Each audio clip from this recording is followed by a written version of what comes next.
Nah, seperti itu. Jadi saya bilang kepada teman-teman yang apapun kalau ada setiap jengkal tanah milik Pemkot dan tidak dipakai untuk kegiatan-kegiatan atau untuk fasilitas yang lain, ya udah ditanami aja sehingga kan menambah menambah tambahan ruang terbuka hijau sehingga Kota Semarang bisa semakin adem.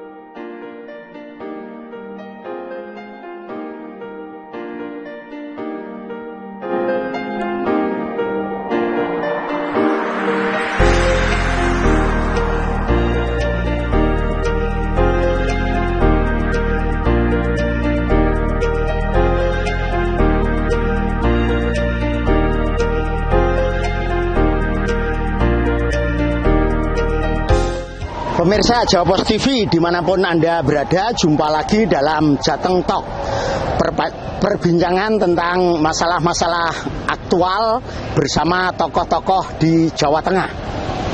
Kali ini saya ajak bertemu Wali Kota Semarang, Ibu Hefierita Gunaryanti Rahayu yang disapa Mbak Ita, tentang taman-taman di Kota Semarang. Perlu pemirsa ketahui, di Semarang ini banyak sekali taman-taman baru. Taman-taman lama pun dibangun kembali sehingga menjadi cantik di sudut-sudut Kota Semarang, mulai dari kotanya sampai di kelurahan-kelurahan. Bahkan kantor-kantor pemerintah dan kantor swasta juga dibangun taman-taman baru. Nah, seperti apa semua itu? Mari kita temui Mbak Ita. Apa kabar Mbak Ita? Alhamdulillah. Sehat Mbak Ita? Alhamdulillah Pak Be. Wah, tentu banyak acara, banyak kegiatan. Kalau banyak acara tuh berarti banyak berkah. Luar biasa. Dengar-dengar tadi malam itu rapatnya semalam suntuk dari jam 6 sore sampai jam 6 pagi. Mbak Ita, tapi masih fresh. Harus Pak, harus. Kalau enggak nanti nggak bisa ketemu Pak Be, gitu kan. Gimana Pak Be, sehat? Alhamdulillah. Kemarin juga sehat. sibuk katanya. Siap biasa gitu. Mbak Ita, ini kami ingin tahu tentang taman-taman di Kota Semarang, Mbak Ita. Yang menurut kami, saya amati itu belakangan ini bermunculan taman-taman baru. Taman-taman lama itu direnovasi, dikembangkan lagi menjadi taman baru. Sudut-sudut kota yang semula kumuh itu dibangun menjadi taman-taman baru untuk mempercantik Kota Semarang. Ya, betul Pak Bay. Ada taman yang aktif, ada taman yang pasif gitu. Nah, seperti apa konsepnya, Mbak Ita? Iya Pak B, jadi kalau kita memang bagi ya, jadi ada namanya taman aktif dan taman pasif. Kalau taman pasif itu ya taman yang untuk menambah ruang terbuka hijau gitu ya. Tapi nggak dipakai untuk aktif seperti ini. Kalau di Taman Sri Gunting ini taman aktif.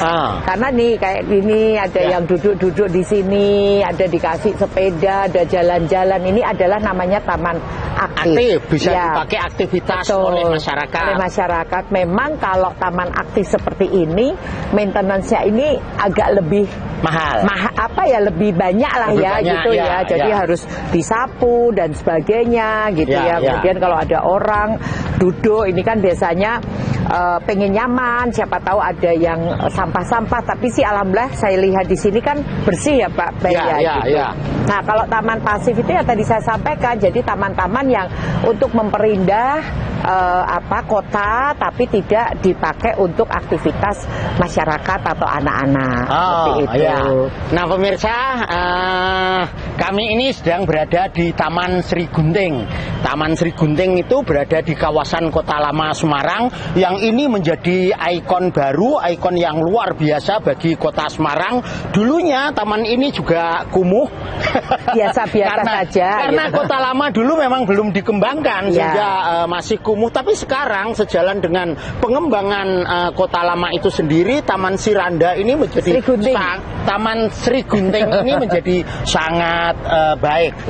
Bu, dari taman aktif dan taman pasif itu yang akan diprioritaskan itu taman apa saja? Iya, jadi kalau yang sekarang ini kan sudah ada beberapa penambahan taman-taman yang pasif ya Pak. Ya. Jadi seperti contohnya taman di titik nol, Ya. kemudian taman yang ada di Singosari. Awalnya taman Singosari itu pengen dibuat yang memberikan CSR itu pengen dibuat taman aktif. Tapi saya sampaikan gitu, kalau ini kalau taman Singosari itu kan ada di tengah-tengah jalan yang rame gitu ya, sehingga orang kan tidak bisa nyebrang seperti ini, sehingga saya sampaikan untuk dibuat taman pasif saja. Kemudian ada taman Siranda, itu taman yang aktif karena di sana ada tempat duduk-duduk gitu ya. Nah ini yang tambahan-tambahan ini banyak. Salah satunya yang di pojok Kimangun Sarkoro itu juga ada. Jadi sebenarnya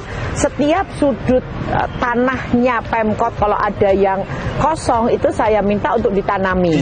Ya, bahkan di Tegalsari kan ada tuh yang kemarin-kemarin dibuat tempat sampah dibuang gitu. Akhirnya saya minta untuk sudah jadi taman yang cantik. Sehingga kan kalau orang mau buang kan nggak tega gitu. Nah seperti itu. Jadi saya bilang kepada teman-teman yang apapun kalau ada setiap jengkal tanah milik Pemkot dan tidak dipakai untuk kegiatan-kegiatan atau untuk fasilitas yang lain, ya udah ditanami aja sehingga kan menambah menambah tambahan ruang terbuka hijau sehingga Kota Semarang bisa semakin adem. Ya. Tadi Taman Titik Nol itu tidak jauh dari Kota Lama ini, ada di sebelah sana. Dulunya juga tidak terawat baik, tapi sekarang menjadi cantik. Sedang Taman Siranda itu kalau kita mau masuk dari arah Solo ke Simpang 5 ya Bu ya. Kantornya Pak Bey. Itu juga sudah cantik sekali dan nyaman sekali ada di situ. Taman Singosari itu menjadi taman pasif gitu. Jadi dilihat dari sisi kepentingan dan tempatnya betul Pak. Jadi mau bikin taman itu. Karena kalau enggak nanti semua dibuat aktif semua. Nanti kalau resikonya itu loh Pak, karena itu kan keselamatan juga manusia Tapi kalau kita pengen cantik ya sudah dibuat taman pasif saja, tapi diberi tanaman-tanaman yang bagus-bagus. Sehingga kan sekarang kan bagus Pak, Taman Singosari itu kan karena memang topografinya kan miring Pak, sehingga bisa dilihat dari sisi ke sini yang dari arah Sriwijaya mau ke Polda gitu dari Polda yang mau ke arah Java Mall gitu kan, itu kan bisa melihat semuanya. Bahkan nanti yang di sisinya seberang itu kan Wonderia. Nanti kami juga akan tambahi tanaman-tanaman. Jadi biar cantik. Tadi Kota Semarang ini mempunyai topografi yang unik. Memang ada yang di daerah atas, ada yang di bawah gitu. Itu seperti apa pengembangannya bawah dan atas dari sisi tamannya Mbak Ita? Ya, jadi taman-taman ini kan sebenarnya Pak, kami juga minta kepada para investor-investor. Jadi umpamanya sekarang ini kan akan ada calon investor nih dari wilayah yang atas, salah satu pengembang yang besar lah gitu ya Pak. Saya juga minta lebih banyak nanti ruang terbuka hijaunya, public space-nya yang seperti ini, sehingga ini kan juga anak-anak milenial itu kan sekarang seperti ini. Mereka kan nggak mau ada di indoor terus. Kayak contoh nih di belakang The Trap ini kan mereka juga pada di luar, pada nonton. Ini anak-anak di sini. Memang mereka kan senang. Anak-anak sekolah itu berarti mereka di sini belajar. Ini bawa pada laptop gitu ya. Bawa tas anak-anak sekolah. Jadi seperti itu. Kemudian juga sama di wilayah pesisir. Ini kan juga ada pengembang lagi, investor gitu yang akan membuat mall, kemudian hotel dan apartemen gitu ya. Itu juga saya minta juga, dan mereka pun juga sadar bahwa sekarang ini kalau untuk kita menggait para milenial itu ya harus banyak public space-nya. Bahkan yang di wilayah dekat bandara itu nanti akan ada seperti di PIK Pak. Jadi ada kanalnya, ada perahunya dan sebagainya. Tadi visinya Mbak Ita ini luar biasa. Mbak Ita ini mengembangkan taman mengembangkan kuliner, kemudian mengembangkan investasi Pak, mall-mall. Iya, Iya. Mbak Ita, itu ada yang unik juga belakangan ini saya lihat taman-taman itu dilengkapi dengan patung-patung misalnya, dan itu menjadi lebih cantik.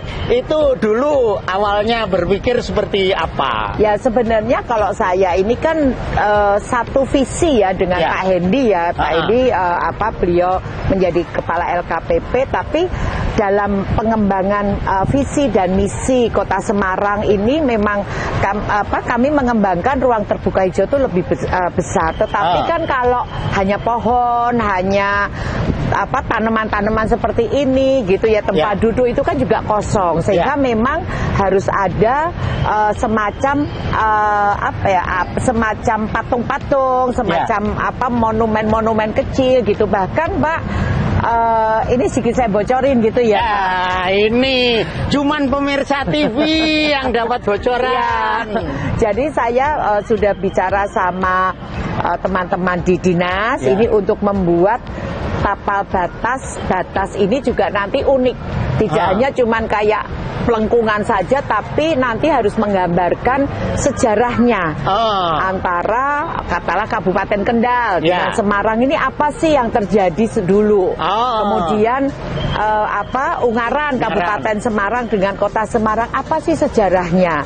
Kemudian Demak dengan Semarang apa, sehingga ini bisa menjadi satu storytelling gitu bahwa oh ini kita sudah memasuki Kota Semarang, apa sih yang menjadi peralihan antara Kendal dengan Semarang dan sebagainya. Nah ini membangun batas kota itu ternyata dipikirkan betul oleh Mbak Ita. Semarang ini dari wilayahnya itu berbatasan dengan Demak, berbatasan dengan Kendal, berbatasan dengan Ungaran, Grobogan, dan itu ada perbatasan pintu masuk kotanya.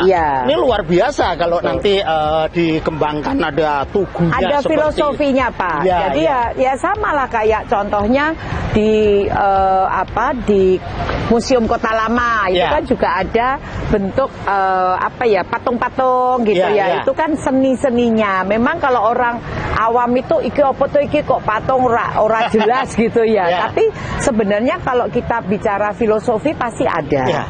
Kemudian juga kayak di Tengku Umar itu kan ada penari, itu kan juga yang mengisahkan bahwa di Kota Semarang ini ada satu tarian gitu ya ini yang Gambang Semarang dan sebagainya. Ini merupakan satu tradisi atau satu kesenian yang ada di Kota Semarang. Dan itu diungkap, diwujudkan dengan patung itu.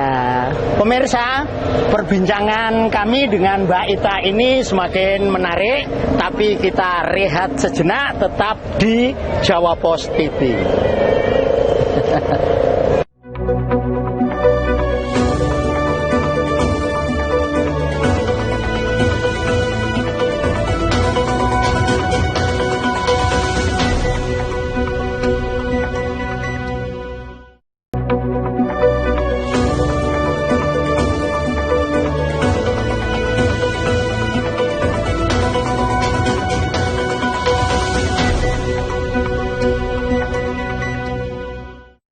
Kita lanjutkan kembali perbincangan dengan Mbak Ita tentang pengembangan taman di Kota Semarang.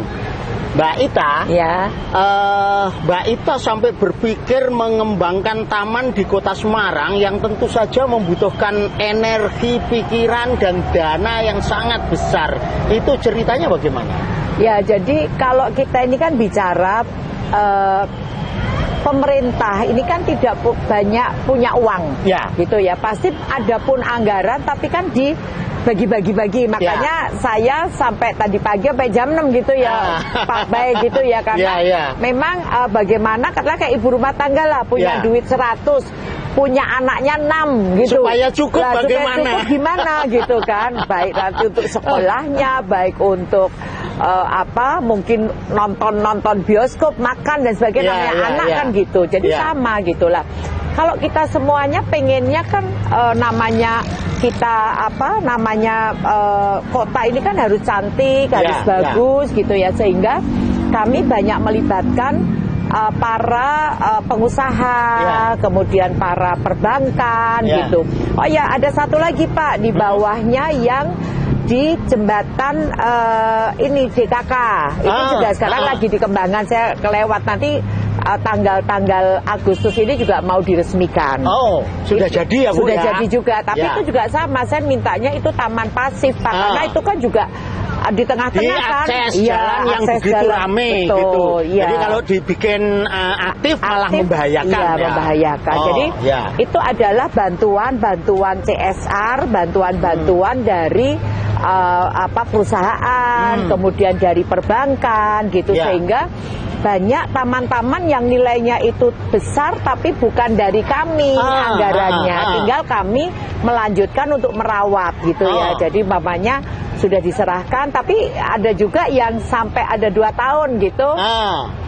Masih menjadi tanggung jawabnya mereka gitu. Jadi dirawat oleh mereka. Iya, dirawat, dibiayai lah gitu sama mereka gitu, sehingga inilah wujud bagaimana konsep bergerak bersama. Kita tidak bisa sendiri nih, ya kayak sekarang sama Pak Bey gitu kan. Ini kan mungkin banyak orang belum tahu bahwa Kota Semarang banyak taman, tapi berkat dari radar dari Pak Bey, masyarakat tahu bahwa di Kota Semarang ini banyak sekali tamannya. Luar biasa pemirsa ini. Jadi kira-kira pengembangan baru Mbak Ita itu antara taman yang dibiayai oleh pihak luar dengan yang didanai oleh pemerintah kota sendiri, itu perbandingannya seperti apa? Lebih banyak yang dibiayai luar Pak. Wah, luar biasa. Tentu saja ini tidak gampang. Itu bagaimana mendekati Mbak Ita itu, mendekati mereka? Ya mereka ini kan sebenarnya sama ya Pak. Kita ini kan masing-masing pihak ini dari pemerintah Kota Semarang membutuhkan mereka. Mereka juga membutuhkan kita gitu ya. Sehingga bagaimana kita mengkomunikasikan, bagaimana kita memberikan semacam selling point gitu, tapi yang tidak melanggar aturan yang ada, aturan dengan pemerintah Kota Semarang gitu ya. Sehingga ya kita bicara baik-baik, kemudian kita minta baik-baik, kemudian apa sih yang bisa menjadi take and give-nya antara kita dengan mereka, mereka dengan kita gitu. Sehingga kita ya dapatkan alhamdulillah Pak, kayak Taman Indonesia Kaya, kayak titik nol, ada yang Taman Siranda, kemudian Taman Singosari, Taman Pier Tendean gitu Itu semua banyak dibantu oleh pihak-pihak, termasuk yang di bawah di depannya Dinas Kesehatan. Nah ini yang kami coba ini kembangkan terus-menerus. Saat ini kami juga sedang mencoba untuk meng-approach untuk alun-alun Semarang. Alun-alun Semarang? Ya, yang di Pasar Johar. Jadi mungkin sedikit juga nih Pak, biar karena sudah sama Pak Bey ya. Jadi kami juga sedang mengembangkan Pasar Johar. Pasar Johar ini nggak apa-apa ya Pak?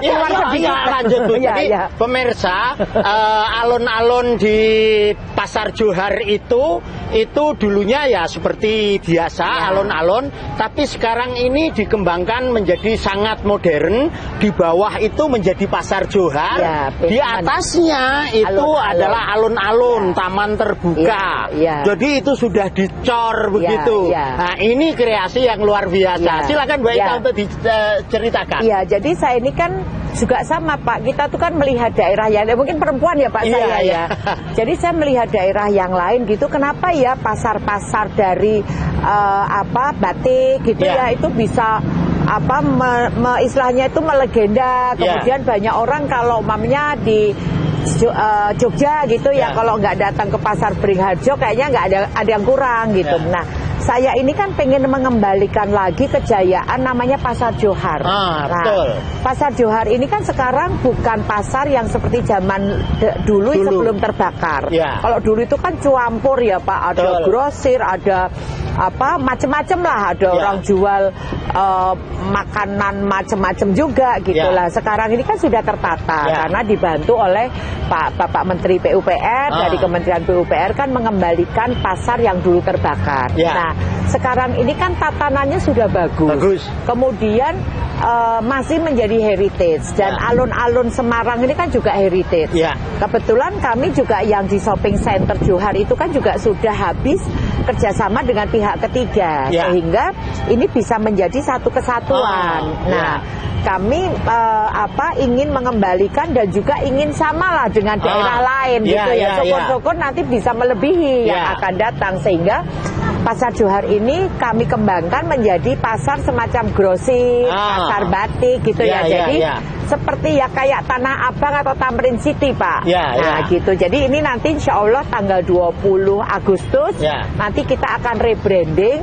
Jadi kami nanti di sana ada UMKM-nya, ada makanannya. Jadi nanti kayak di Kota Lama ini setiap Jumat, Sabtu, Minggu itu nanti ada UMKM-nya. Lah nanti mungkin syukur-syukur kalau memang berkembang ya nanti bisa setiap hari. Nah itu nanti yang Pasar Joharnya itu nanti ada sebagian buka sampai malam yang jual kayak batik, kayak spray. Kalau zaman dulu bapak saya nih Pak, carinya kan kaos swan.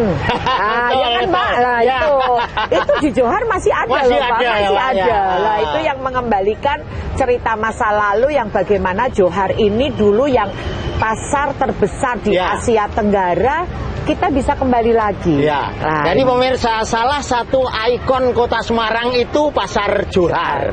Nah, Pasar Johar itu ada di alun-alun sana. Dan itu dulunya menjadi pusat Kota Semarang.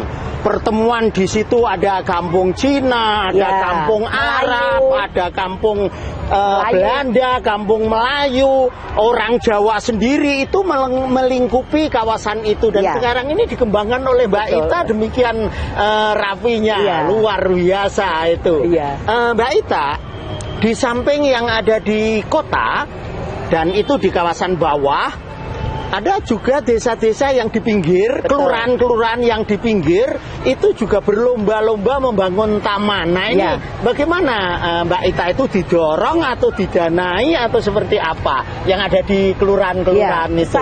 Sama sih Pak, kalau kayak di kelurahan-kelurahan itu kan biasanya kita beri stimulus ya Pak. Jadi umpamanya untuk pekerjaan langsung gitu, yaitu didanai di bawah 200 juta. Kemudian kita kembangkan. Nah, kalau taman-taman di kelurahan kecamatan, saya membuatnya yang bisa bermanfaat untuk masyarakat maupun kepada lingkungan. Jadi saya buat tamannya urban farming, Pak. Urban farming. Ada konsepnya juga ternyata mengembangkan yang di pinggir. Gitu. Jadi yang bisa bermanfaat tidak hanya bunga-bunga saja, tetapi ada tanaman-tanaman. Bahkan besok Pak, kalau Pak Bay bisa hadir, ini besok penilaian lomba menanam melon. Jadi sekolah maupun kecamatan, kelurahan, ini penilaiannya besok di Urban Farming Corner. Itu melon hasilnya dari panen-panennya. Jadi mulai ditanam dan itu dimonitor dari mulai dia nanam kecil gitu. Dan saya tanya kan itu kalau melonnya dibawa ke Urban Farming Corner, kalau beli konangan enggak gitu kan, ketahuan enggak, ternyata dikasih apa gitu loh Pak. Jadi itu ketahuan kalau itu memang hasil dari kayak disegel gitu. Jadi luar biasa pemirsa. Mbak Ita ini memang tokoh di Semarang yang mengembangkan urban farming. Di rumah dinasnya itu dikelilingi oleh kebun, ditanami melon, ditanami cabai, ditanami segala macamnya. Dan itu sekarang ini sudah mewabah di Kota Semarang. Nah, pemirsa, tetap menarik perbincangan dengan Mbak Ita, tetapi kita rehat lagi tetap di Jawa Pos TV.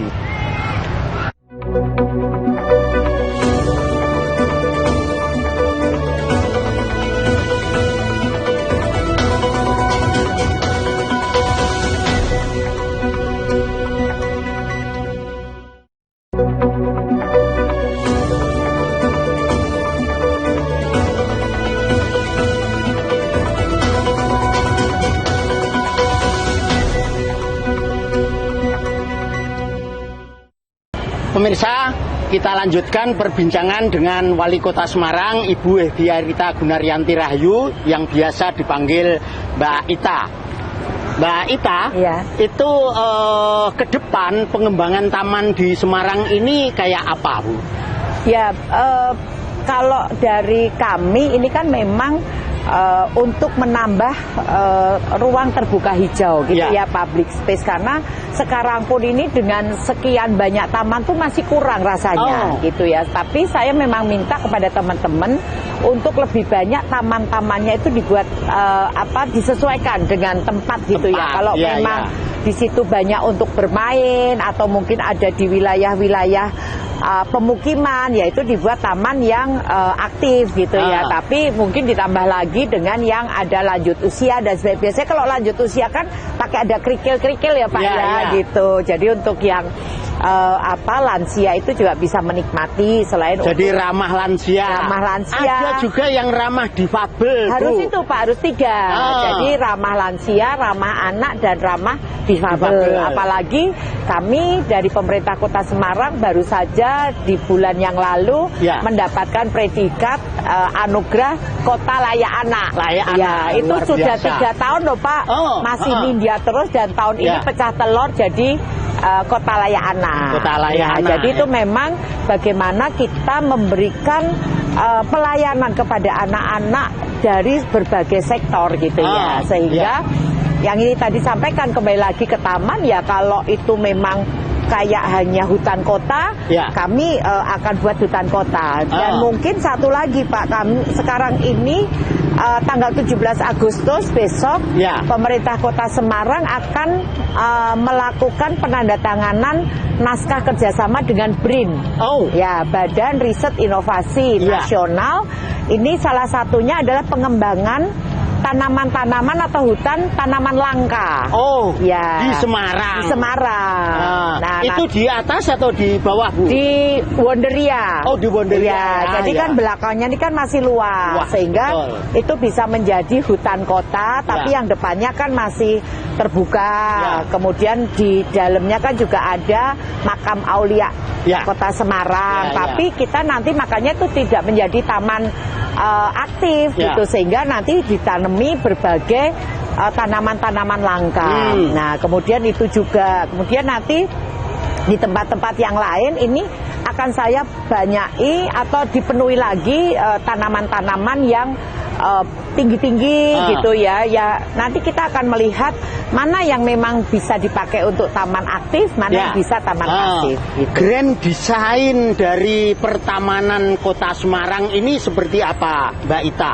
Sejalan dengan pengembangan Kota Semarang ini sendiri, itu seperti apa? Iya Pak, jadi kalau kami melihatnya kita harus membuat tematik. Gitu ya. Jadi katakanlah kalau kita memang ada di katakanlah pesisir, ya kita harus disesuaikan taman itu mengikuti wilayah-wilayah pesisir gitu. Jangan kalau di taman atau daerah-daerah yang pesisir kemudian kita tanami yang tanaman-tanaman yang Semarang atas gitu kan berbeda, nggak hidup gitu. Kemudian kami juga sekarang salah satu tidak hanya taman aja Pak, tapi maksudnya taman yang seperti ini, tapi flyover yang ada tambahan sekarang itu kita beri bawahnya itu taman. Salah satunya yang sekarang sedang berproses itu di depannya pelabuhan, pintu masuk pelabuhan Tanjung Mas.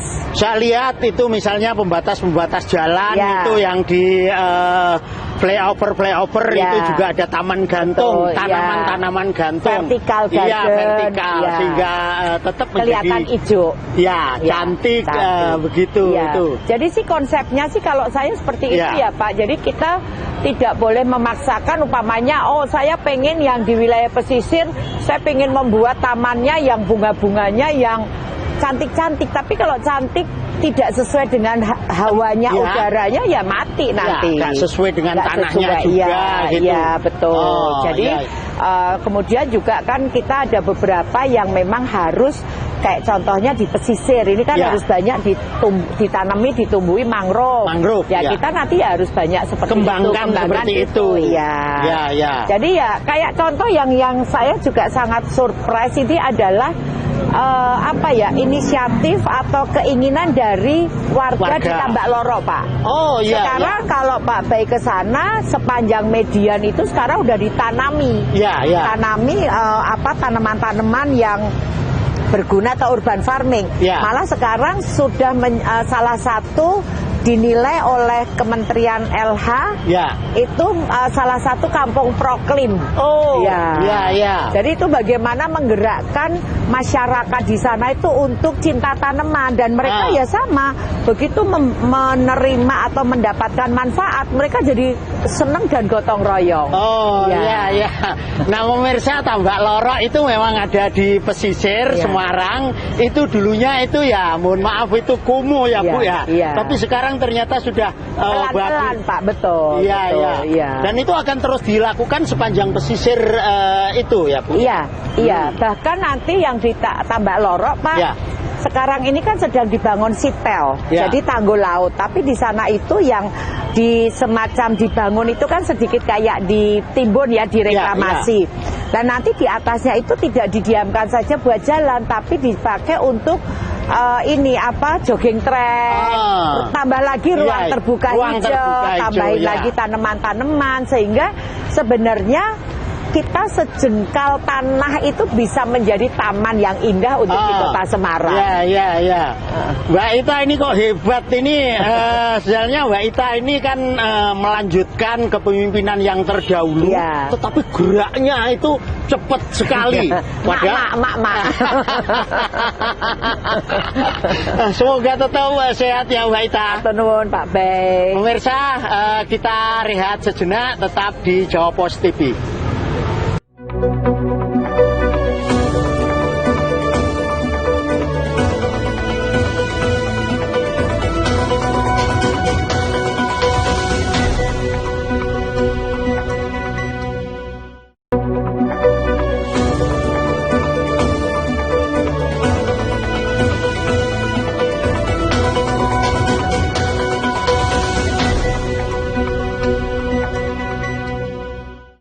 Kita lanjutkan kembali perbincangan dengan Wali Kota Semarang, Mbak Ita. Mbak Ita, ngomong-ngomong, kita ini berada di Kota Lama Semarang yang sekarang ini cantik, penuh dikunjungi oleh masyarakat. Dan Mbak Ita itu terlibat aktif sejak awal pengembangan Kota Lama ini. Nah, bisa diceritakan Mbak Ita? Ya, jadi pada saat saya baru saja dilantik menjadi wakil wali kota di tahun 2016, itu tahu-tahu Pak Hendy menunjuk saya sebagai ketua Badan Pengelola Kawasan Kota Lama. Ketua ya Bu? Terus saya bingung Pak, lah kan saya ini rumahnya nggak punya yang heritage gitu kan. Terus saya disuruh ngurusi yang dulu, ini ibaratnya tempat yang serem lah gitu karena belum ada lampu-lampu seperti ini. Dan ini gedung tua semua. Gedung tua semua gitu ya, sehingga apa sih yang mesti kita lakukan? Kemudian saya buka-buka gitu terkait dengan regulasi-regulasi. Kalau kita melangkah, kalau saya dulu kan sejak bekerja di tempat yang dulu itu kan kita selalu berlandaskan dengan aturan-aturan yang ada gitu Kalau kita mau melangkah, kemudian kita ingin melakukan sesuatu, apa sih yang menjadi dasar aturan sehingga kita tidak ada salah di kemudian hari gitu. Kemudian ternyata sudah ada namanya kayak badan pengelola ini sudah dinaungi namanya Perda. Sudah ada Perdanya juga. Perda nomor 8 tahun 2013. Sudah lama banget Pak gitu. Nah, kemudian apa yang mesti kita lakukan? Ya salah satunya pasti mendekati para pemilik gedung. Karena kan kalau kita mau membangun lingkungan, pasti kan kita harus mengajak yang pertama adalah penghuni kawasan ini. Sehingga akhirnya saya mendatangi satu-satu, kemudian alhamdulillah mereka juga gaung bersambut gitu gayung bersambut, dan kita lakukan mulai istilahnya mulai dibenahi sedikit-sedikit gitu, karena kan namanya revitalisasi, ibaratnya ini kan kayak kita ini semakin tua Pak Bey. Kalau dulu kalau masih muda kayak kita perempuan itu kan cuman bedaan sedikit selesai gitu. Tapi kalau udah semakin tua ini kan harus kayak ditarik benang, kemudian dikencang-kencang pipinya gitu. gitu-gitulah. Ini sama. Jadi treatmentnya ini kan berbeda dengan bangunan yang baru dengan bangunan yang lama. Nah, sehingga sehingga kami lakukan yang pertama dengan mendekatkan atau dengan melakukan pendekatan terhadap pemilik gedung. Kemudian alhamdulillah pada saat saya sedang membenahi Kota Lama, ada kunjungan Perdana Menteri Belanda. Mr. Ruth gitu ya, Mr. Ruth namanya, dan didampingi oleh Bapak Menteri PUPR Pak Basuki. Dan pada saat itu saya juga matur untuk bisa dibantu. Dan akhirnya alhamdulillahnya kita ini kan mempunyai master desainnya ini, master plan-nya gitu. Dan dibuat oleh dari Kementerian PUPR. Nah, sehingga kami sampaikan, kemudian akhirnya kan dilakukan revitalisasi, mendapatkan bantuan dari pemerintah pusat melalui Kementerian PUPR, direvitalisasi ya seperti sekarang ini. Dan ini yang mesti harus dijaga gitu, Pak. Pemirsa, Kota Lama ini dulu memang perkampungan Belanda pada zamannya, pada saat itu, yang terpisah dengan kampung Jawa, kampung Melayu, kampung Arab, kampung Cina. Dulu itu gedung-gedung ini sudah nyaris tidak berpenghuni. Betul. Pemiliknya itu kayaknya sudah sulit ditemui pada saat itu. Tapi itu bagaimana menemukan kembali mereka itu? Ya, saya kan punya banyak tim ya Pak ya, dari dinas penataan ruang, dari Bapeda, dari PU. Ini yang kebetulan memang mereka juga concern terhadap Kota Lama, sehingga satu persatu pemilik gedung ini kita dekatin, kita bantu untuk apa sih kalau memang mau mengembangkan, ya kita lakukan dengan dibantu untuk perizinan, kemudian desainnya dan sebagainya. Tapi ada juga yang sampai sekarang memang belum diketemukan pemiliknya, penghuninya, sehingga kami hanya bisanya merawat. Kayak contoh Marba ini, si pemilik juga belum mau melakukan revitalisasi gitu. Pengennya sih dibeli pemerintah kota, tapi pemerintah kota kan juga punya aturan-aturan, tidak bisa ditentukan hanya dengan negosiasi gini saja, tapi harus ada aturan. Tapi banyak juga seperti ini kan dulu kosong, kemudian masih setengah mangkrak, kemudian kami telepon, kami hubungi, dan akhirnya sekarang ini sudah mulai berjalan.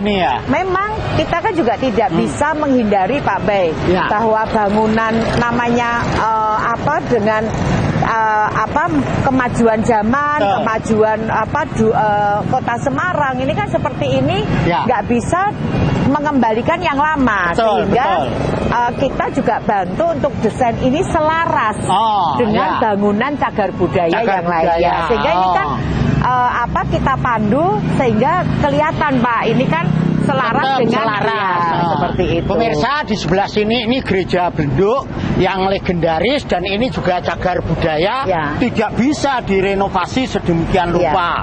Tapi kalau yang bisa direnovasi, tetapi desainnya tetap menjadi satu kesatuan. Jadi istilahnya itu kalau renovasi itu masih ada nilai Pak, harganya. Tapi kalau revitalisasi itu yang harganya susah sekali gitu. Jadi seperti ini nggak boleh luarnya ini dirubah Pak, fasadnya dirubah, tapi kalau dalamnya mau diganti atau dirubah itu bisa.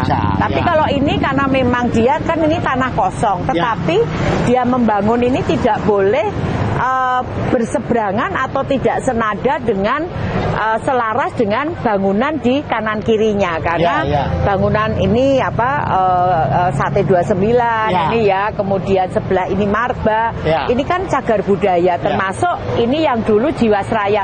Bahkan ini Pak, ini adalah punya lift yang pertama kali itu di gedung Jiwasraya ini. Betul. Di Indonesia itu ini. Mbak Ita sangat menguasai sekali kawasan Kota Lama ini.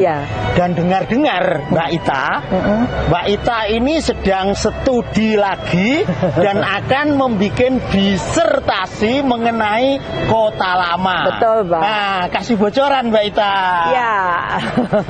Alhamdulillah alhamdulillah Pak, saya mungkin udah hampir 3 tahun ambil dokter di administrasi publik gitu ya. Dan memang sejak saya kan dulu saya ambil S2 juga. Kemudian S3 ini saya dua-duanya ambil yang terkait dengan Kota Lama. Nah, sekarang ini juga sama Pak, saya ambil disertasinya tentang kolaboratif. Bagaimana kolaboratif untuk menjadikan Kota Lama ini semakin hebat. Karena namanya kolaboratif itu kan kita harus bisa merangkul semua aktor yang ada di sini, baik dari pemerintahnya, baik pemerintah ini pusat, provinsi maupun kota, kemudian juga aktor-aktor itu pemilik bangunan, kemudian para ahli cagar budaya, kemudian juga ini kan aktor juga, para pengunjung Kota Lama dan sebagainya. Sehingga apa sih yang menjadi kendala-kendala, apa sih yang menjadi tantangan-tantangan? Karena sebenarnya masih banyak Pak. Mungkin kalau melihat sekilas gini semuanya sudah oke. Tapi sebenarnya banyak hal yang masih menjadi tantangan bagi Kota Lama. Jadi umpamanya kalau kita melihat ini kan sebenarnya tidak ada banjir lagi, tidak ada. Tapi ternyata kan pada saat beberapa waktu yang lalu juga sempat terkena banjir. Masih ada. Gitu. Betul. Kemudian juga masalah bangunan-bangunan yang tidak diketahui pemiliknya, atau yang pemiliknya juga belum ingin melakukan seperti merevitalisasi dan sebagainya. Ini kan juga satu tantangan. Nah, ini bagaimana kita melakukan pendekatan-pendekatan atau mencari informasi. Nah, ini yang salah satu itu juga seperti itu. Kemudian bagaimana yang sudah ada menjadi penghuni atau pemilik bangunan ini mau melakukan sinergi dengan pemerintah. Nah, ini banyak sih sebenarnya. Tapi ya kita semua harus lakukan bersama-sama untuk bagaimana kita bisa menjadikan Kota Lama ini menjadi Kota Lama yang menjadi destinasi wisata bagi masyarakat Kota Semarang maupun juga kepada masyarakat luar kota. Ini yang kayak tadi tuh Pak B kan ada yang dari Solo dan sebagainya. Pengembangan Kota Lama itu juga harus selaras dengan kawasan-kawasan lain yang dulu Mbak Ita konsep itu. Seperti halnya Kampung Arab, Kampung Pecinan, Kampung Melayu, Kampung Kauman. Nah, itu seperti apa Bu penyatuannya? Ya, sebenarnya kan kalau namanya Kota Lama ini sebenarnya kan kita alhamdulillah sudah mendapatkan status cagar budaya Semarang Lama, Pak. Semarang Lama. Jadi bukan hanya Kota Lama saja, tapi Semarang Lama itu terdiri dari ada 4 kawasan. Jadi kawasan yang pertama ini Kauman. Yang ada alun-alunnya. Kemudian yang kedua ini adalah Melayu. Kampung Melayu di sebelah sini. Jadi Kampung Melayu. Kampung Melayu itu salah satu yang menjadi salah satu ikon itu adalah Masjid Menara Layur. Dulu itu masjid itu adalah masjid yang menghadap ke sungai, waterfront city gitu ini kan kita mencoba untuk nantinya mengembalikan lagi seperti itu dulu. Kemudian di situ juga ada namanya Kelenteng Dewa Bumi. Jadi peninggalan juga pada saat pertama kali bangsa Tiongkok itu mendarat di sini. Semarang. Itu cagar budaya juga. Kemudian jadi kawasan Melayu pun termasuk kawasan cagar budaya. Kemudian yang ketiga itu adalah kawasan Pecinan dulu. Jadi dulu Pak ceritanya pada saat habis Kampung Melayu ini menjadi kampung yang banyak masyarakat yang datang, kemudian datanglah bangsa Tiongkok. Karena bangsa Tiongkok itu kan juga merupakan bangsa yang biasa bisnis dagang gitu. Nah, kemudian mereka memang hidup berdampingan dengan masyarakat dari Melayu gitu. Kemudian setelah itu pada saat bangsa Tiongkok ini berdampingan dengan bangsa Melayu, datanglah bangsa Belanda. Nah, akhirnya yang dulu berdampingan di Kampung Melayu dengan mendirikan kelenteng, kemudian mereka bangsa Tiongkok ini bergeser ke arah Pecinan sana. Ya, kemudian mereka bergeser sana, kemudian ada namanya Kelenteng Taikasi. Kemudian disinilah kemudian bangsa Belanda ada di kawasan Kota Lama. Jadi ada 4 yang ini yang harus selalu diselaraskan, selalu dikawal untuk menjadi kawasan yang tetap menjadi destinasi cagar budaya dan tetap menjadi kebanggaan dari Kota Semarang. Nah, ini lantas menjadi potensi tersendiri, Mbak Ita, baik secara ekonomi, sosial, kebudayaan dan seterusnya. Nah, multiplier yang Mbak Ita rasakan atau dirasakan oleh pemerintah dan masyarakat Kota Semarang seperti apa, Mbak Ita? Ya, jadi yang pertama, alhamdulillah Pak, laju pertumbuhan ekonomi kita melebihi rata-rata laju pertumbuhan ekonomi nasional gitu ya. Kemudian juga inflasi Kota Semarang ini saat ini lebih rendah daripada target nasional. Sekarang sudah di angka 2,58. Ya, kemudian ya ini tadi Pak, kalau dirasakan mungkin tidak langsung dirasakan oleh pemerintah Kota Semarang yang di Kota Lama ya Pak. Tapi mereka ini kan datang nginep di hotel pajaknya ada. Makan di kuliner, ini kan juga ada pajaknya. Nah, ini yang kita harapkan dan juga kepada UMKM seperti ini, mereka kan juga menikmati Pak, gitu. Sehingga ya kita di sini makanya kalau Kota Lama Semarang ini namanya adalah living heritage. Jadi kehidupan tapi tetap berlandaskan kawasan heritage. Dan itu nilainya saya kira besar sekali bagi masyarakat Kota Semarang. Sekarang Bapak coba kalau mau ada tamu di Kota Semarang, hotel kan penuh Pak. Betul. Bandara juga penuh. Kemarin saya ketemu ada tamu yang mau ketemu saya di Semarang, itu sampai nggak dapet tiket Pak. Jadi ada yang naik darat, ada yang lewat Solo. Jadi akhirnya kesini hanya karena mau istilahnya mau ketemu, mau rapat dengan saya itu sampai melakukan seperti itu gitu. Jadi alhamdulillah lah Pak. Nah, pemirsa sudah bersama Mbak Ita selama 1 jam berbincang mengenai taman di Kota Semarang. Terima kasih Mbak Ita. Sama-sama Pak. Sukses selalu. Atur nuwun, sampai Pak. jumpa. Sampai jumpa. Matur nuwun ya Pak. Assalamualaikum warahmatullahi wabarakatuh.